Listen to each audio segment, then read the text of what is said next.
The world was in chaos. Concerns about the deadly coronavirus officially hitting the U.S.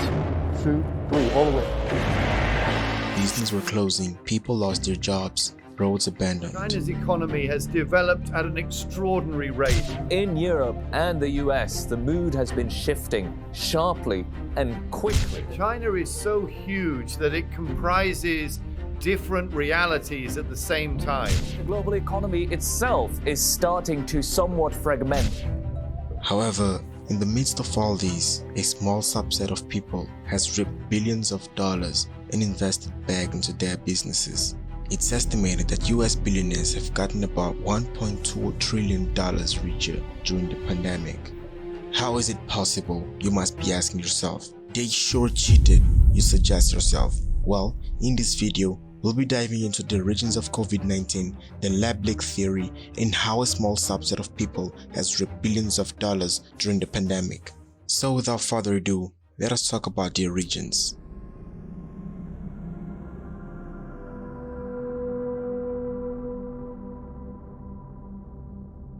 There are basically two versions to explain the emergence of COVID-19. The first one is the spillover hypothesis, and the second one is the lab leak hypothesis. The lab leak hypothesis was up until recently seen by many as being somewhat ridiculous. Science has in many ways helped ease the suffering of this pandemic, which was more than likely caused by science.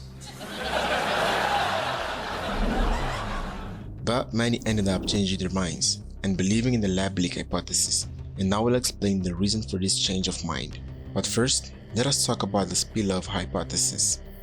In December 2019, Chinese government authorities notified all other countries that a certain virus was plaguing some regions of their country. In less than a short time, it spread to all other continents, almost quadrupling the cases in just a few days. This virus is severe acute respiratory syndrome coronavirus 2 that causes the disease COVID-19 that almost everybody simply calls coronavirus. Well, the spillover hypothesis argues that the COVID-19 got its first start from bats in China, which seems to make perfect sense as bats in China carry millions of coronaviruses with them at all times. But the problem is that these viruses are generally not infectious to humans.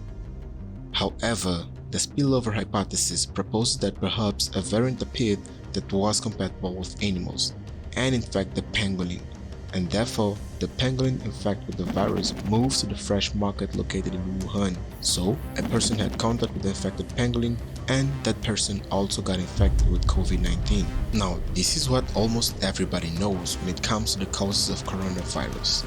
But right here we're faced with a problem. Well, not so long ago, this was an infallible truth.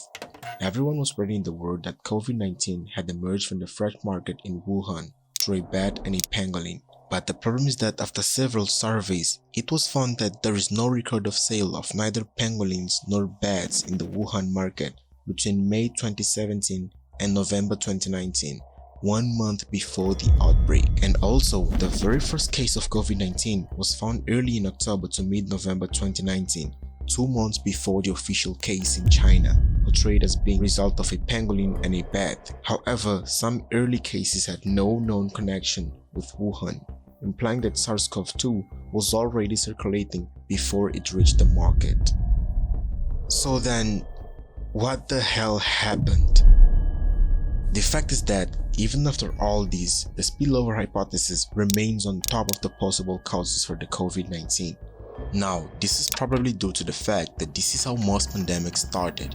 Many of the past pandemics cases were the result of a virus jumping from an animal onto humans. For example, the plague of Justinian, which came from black rats in the old Constantinople, the Spanish flu of 1918, and the Black Death, which was spread by rats and fleas. But wait a minute, what about this one? The Russian flu of 1977, which was confirmed to be a lab leak. The deadly Russian flu of 1977, which killed hundreds of thousands of people, was believed to be the result of a lab leak accident. The reason why the Russian flu is believed to have started with a lab leak is that the H1N1 virus that causes the pandemic was found to be closely related to the human influenza virus that circulated in 1949 to 1950. And that leads us to COVID-19 lab leak hypothesis. Dr. Anthony Fauci now says he's not sure exactly how coronavirus came to infect humans and left open the possibility that the virus could have come from a lab.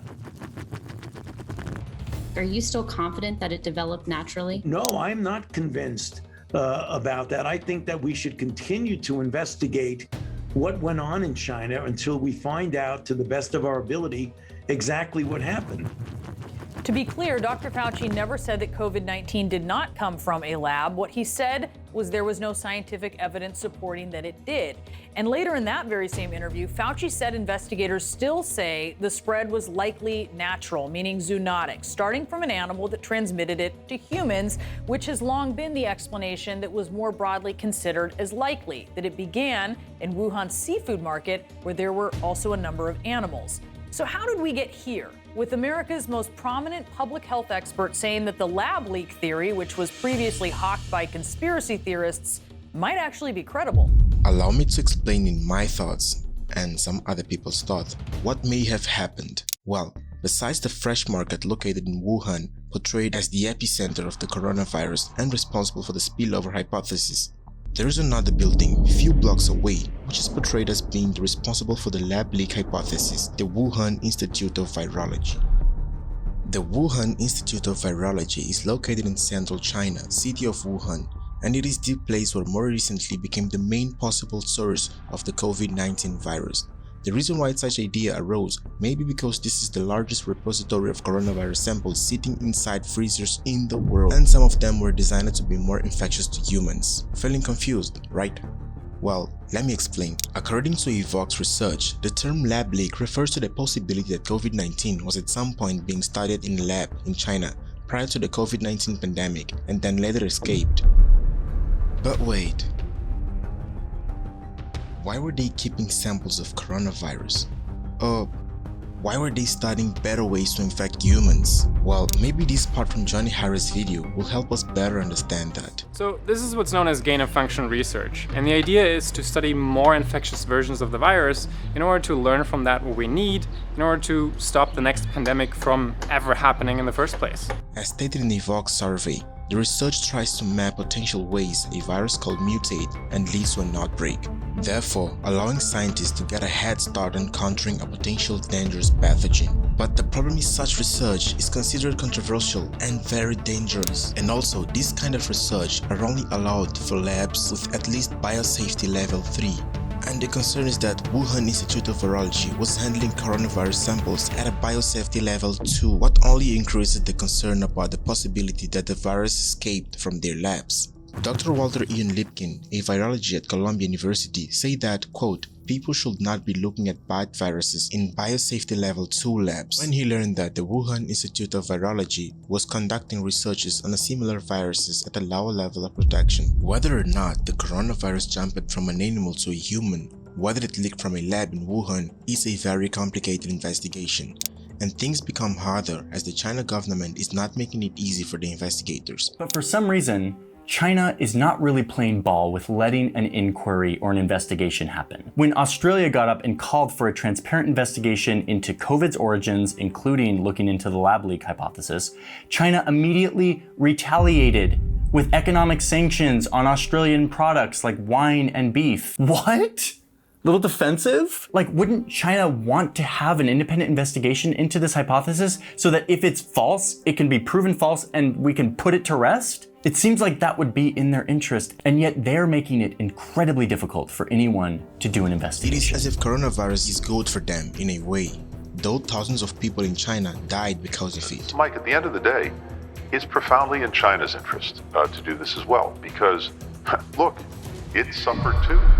I'm sure nobody will waste their time looking after the lab leak hypothesis if only the lab was located anywhere else in China. I mean, nobody would mind if the lab was located in Australia or France or any other country. But the problem is this super deadly virus broke out in the very same city where we have large freezers carrying thousands of coronavirus samples, which some of them were engineered to be more infectious to humans. And they did all this in a biosafety level 2 lab. oh my if there was God. evidence, I'd love to hear it. I just don't know. There's a novel respiratory coronavirus overtaking Wuhan, China. What do we do? Oh, you know who we could ask? The Wuhan Novel Respiratory Coronavirus Lab. The disease is the same name as the lab. That's just a little too weird, don't you think? Anyway, all this being brought, there is no clear evidence of whether or not the COVID-19 was created in a lab. Till these days, the lab leak hypothesis is still treated as a French conspiracy theory, and the prevailing main cause is that it came from a bat, jumped to another animal, and that animal, supposed to be a pangolin, infected a human. The spillover hypothesis. It is definitely going to take much time until we get a clear answer about what did really happen in Wuhan, where does COVID-19 comes from, and who was responsible for it. But until then, the only thing we know is that we don't know anything. But now, let's talk money. Ever heard that every crisis presents an opportunity? Well, as I stated in the beginning of the video, while many people were being devastated by COVID-19 consequences, a handful group of people got lucky enough of either becoming billionaires, millionaires, or increasing in wealth. Since the beginning of the pandemic, with many countries approving the lockdown statements, many businesses were shut down and hundreds of thousands of people lost their jobs. According to the World Economic Forum, 114 million people lost their jobs in the year of 2020. And yet, this handful group of people managed to create millions, if not billions of dollars in a kind of dark period. It is estimated that the global net worth of these lucky people skyrocketed from $3 trillion to almost $4.8 trillion since March 2020 to August 2021. That means their wealth surged $1.8 trillion. All that in a very short amount of time. Some of their names include Jeff Bezos, Elon Musk, Mark Zuckerberg, Bill Gates, and Eric Yuan. And after all this being seen, the only question that remains is, how did they do it? I tried making some research on the web on how did billionaires generate so much money during the pandemic, or who's profiting out of COVID-19.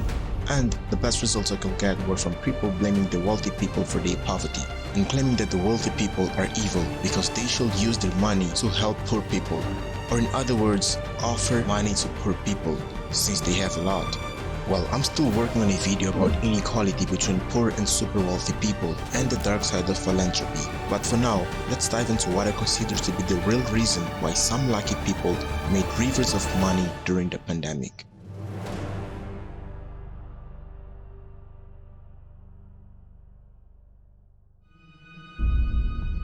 Never before has there been as much money as there is today, and rarely has money been so cheap. And yet the central banks continue to pump money into the world. We're being flooded by trillions of dollars and euros. It can't go on forever. It's a ticking time bomb. It's never been easier for investors to get their hands on cheap money. Running up debts is practically free of charge. Organizations are just borrowing large amounts of money from each other and then using that to make money by lending it to others who are using that to lend it to others.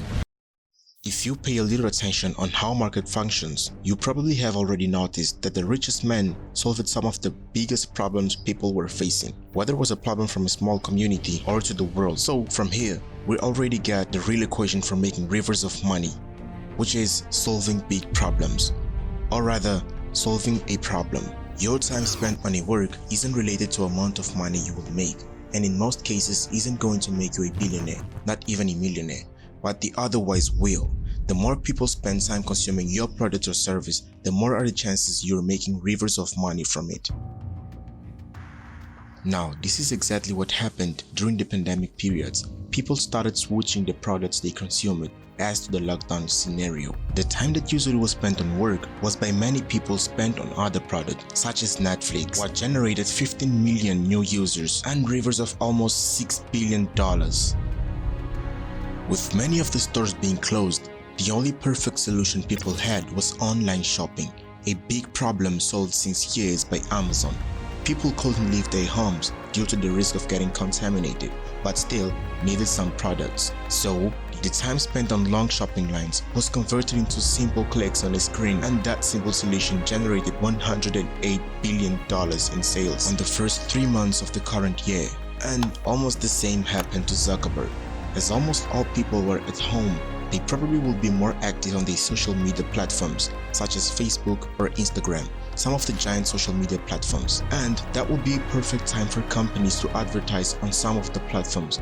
As people will be more connected to their accounts, the chances of a company reaching the right client will increase to the sky, which generated rivers of $26 billion only in the first 3 months of 2021.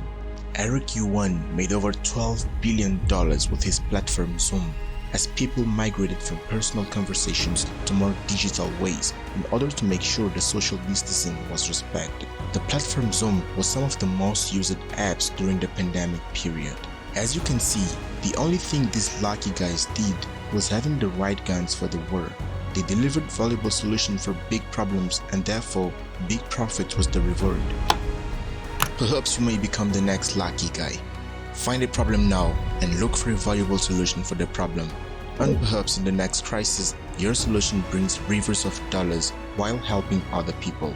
Always remember that the best time to plant trees was 200 years ago, and the second best time is now. Well, this is the end of the video, and I'm really happy you reached it. Make sure to hit the like button if you enjoyed the video, or hit the dislike button if you didn't, and hit it twice just to make sure nothing goes wrong. Wish you a really great day, and I'll see you in another video.